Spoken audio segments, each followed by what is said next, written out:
Welcome back to High Stakes. Today, we will be discussing the following MLB matches that is happening on Thursday, September 14, 2023. We will be providing our team, total and prop picks for the day. Before we get started, please remember to subscribe to our channel and turn on notifications so you don't miss any of our videos. If you want access to our premium picks, you can check out our Patreon page. You can find the link to our Patreon page in the description and comments section below. Miami Marlins vs Milwaukee Brewers. Miami money line. And here is why. After being held scoreless in Game 1, the Marlins could only muster a single run on 2 hits in Game 2. The sole run came from a leadoff homer by Luis Arias in the top of the first. It wasn't much doing after that as the Marlins had just one more hit coming off the bat of Xavier Edwards. It was largely a bullpen game for the Marlins. JT Chargois got the start and he gave up just one hit over his 1 inning pitched. Eury Perez is set to take the mound for his 10th road start of the season.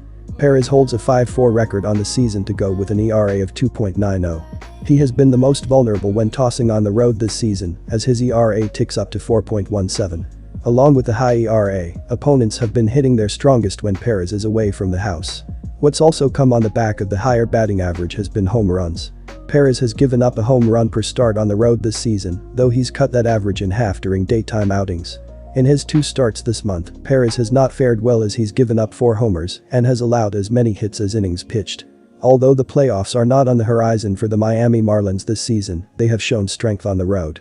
Additionally, their pitcher, Perez, has been performing at his best during daytime games. On the other hand, Hauser is returning from a 15-day stint on the injured list related to his throwing arm. There's uncertainty surrounding how much velocity he'll be able to generate, especially against a Marlins team that has performed notably better in the month of August.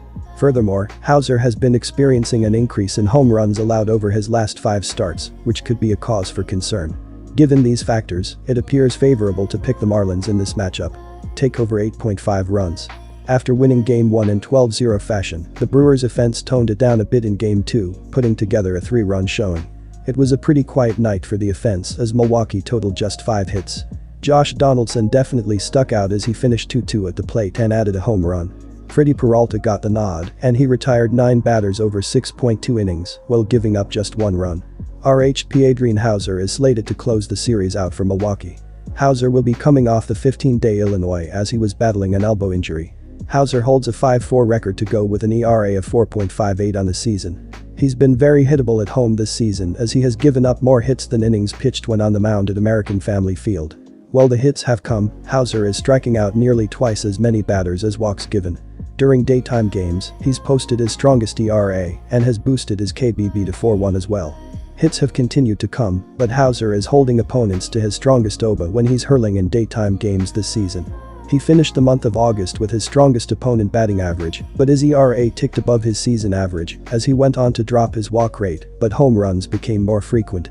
As noted, the Marlins are coming off a strong showing at the plate over the course of August as they logged highs in home runs and doubles. The Brewers have hit better at home, and home runs have followed suit. With Perez giving up the long ball on the road and Hauser posting his weakest opponent batting average at the house, expect both clubs to find ways to get runs on the board here. Arizona Diamondbacks vs New York Mets. Take Arizona Diamondbacks money line. The Diamondbacks will start ace right-hander Merrill Kelly in the finale of this series with the Mets. Kelly did not factor into the decision in the start last Saturday, allowing 1 run on 4 hits and 5 walks over 5.2 innings against the Cubs while striking out 6. Kelly managed to hold the Cubs to 1 run over his 5.2 innings of work despite matching his season high with 5 walks on the day. Even with the command problems last week, he has now allowed just 1 run through each of his first 2 starts this month after surrendering a season-high 7 runs in his final August start. The right-hander has not given up a home run in 4 consecutive outings, though he has now issued at least 3 walks in 3 of his last 5. Entering play Wednesday afternoon, the Diamondbacks are clinging to the final wild card spot, holding a 1-game lead. There is a logjam at the bottom of the standings as 3 other teams are vying for the final slot. Cincinnati, San Francisco, and Miami are each 1 game back. They need every win they can get at this juncture of the year. The Arizona Diamondbacks are set to start their ace right-hander, Merrill Kelly, in the series finale against the Mets. In his recent start last Saturday against the Cubs, Kelly didn't get a decision but put up a solid performance, allowing just 1 run on 4 hits and 5 walks over 5.2 innings. These games are of utmost importance for the Diamondbacks, who are currently in a tight race for the final wild card spot. As of Wednesday afternoon, they hold a one-game lead, but there's fierce competition from 3 other teams, Cincinnati, San Francisco, and Miami, all trailing by just 1 game. Merrill Kelly has been in excellent form, having not surrendered a home run in his last 4 consecutive starts. This strong pitching performance bodes well for the Diamondbacks, especially in what is expected to be a closely contested game against Senga. Considering these factors, it appears that the Diamondbacks are in a favorable position to secure the win in this crucial matchup, with Merrill Kelly expected to play a pivotal role in what might turn out to be a pitching duel. Taking the Diamondbacks seems like a reasonable choice. Take the under. Kodai Senga will toe the rubber for the 27th time in the finale of this 4-game series. Senga did not factor in the decision in an appearance last Friday, giving up 2 runs on 4 hits and 4 walks over 6 innings in the Mets' loss to the Twins. He struck out 5 in the game. It was a fairly lackluster performance for Senga compared to what he has been doing lately. While he turned in his 13th straight start with 3 or fewer earned runs allowed, he also walked 4 batters for the first time since June 10. Senga has registered a 2.65 ERA during that 13-game run, bringing his season mark down to 3.07. The Diamondbacks pose a tough matchup considering they are battling for postseason play, but he can play spoiler here as the Mets are far out of playoff contention. Sean Reed Foley, right lad, was placed on the injured list, and Reed Garrett was recalled from AAA Syracuse. Reed Foley, who returned August 23 after undergoing Tommy John surgery in May 2022, was injured at the end of his 1-inning outing in Game 1 Monday. They have won 4 of 6 at home. Senga and Merrill Kelly have been consistent all year for their respective clubs. Senga has registered a 2.65 ERA during a 13-game run, bringing his season mark down to 3.07. The Diamondbacks pose a tough matchup considering they are battling for postseason play, but I expect both pitchers to deliver the same performance they have all year.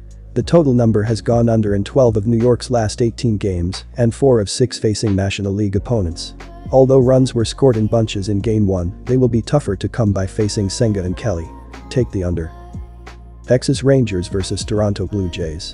Take Toronto money line.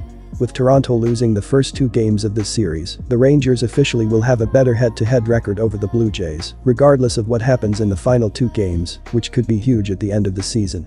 Offensively, Toronto has been disappointing as the Blue Jays schedule .259, .332, .420, which ranks 4th, and 12th, but the clutch hitting and home runs haven't been there this season.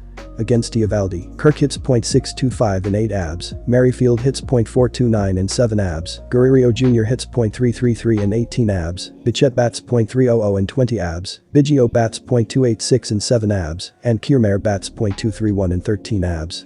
With Kevin Gausman on the mound, taking Toronto on the money line at only -125 is the way to go here. When the Blue Jays have needed a big win or to stop a skid, Gausman is the guy on the mound they want as he has been dominant as of late and against Texas this season. This season, Toronto is 32-30 as a home favorite, while Texas is 16-18 as a road underdog. The problem with the Rangers is their bullpen, and with Eovaldi only going a few innings, Toronto will be able to take advantage of the bullpen here and get a big win backed by a big outing by Gausman. Take the under 8 runs. Although Texas will be using their bullpen plenty, which is a concern, I still like the under here. I expect Eovaldi to go 2 or 3 scoreless innings before turning it over to the bullpen, while Gausman is hard to hit and get many runs off of. This season, Texas is 35-32-3 in hitting the under on the road, while Toronto is 38-27-5 in hitting the under at home. Meanwhile, in Eovaldi's last 5 outings, he's allowed just 1.8 runs per start, while Gausman has allowed 3.2, but is spiked due to a bad start against Philadelphia and Colorado.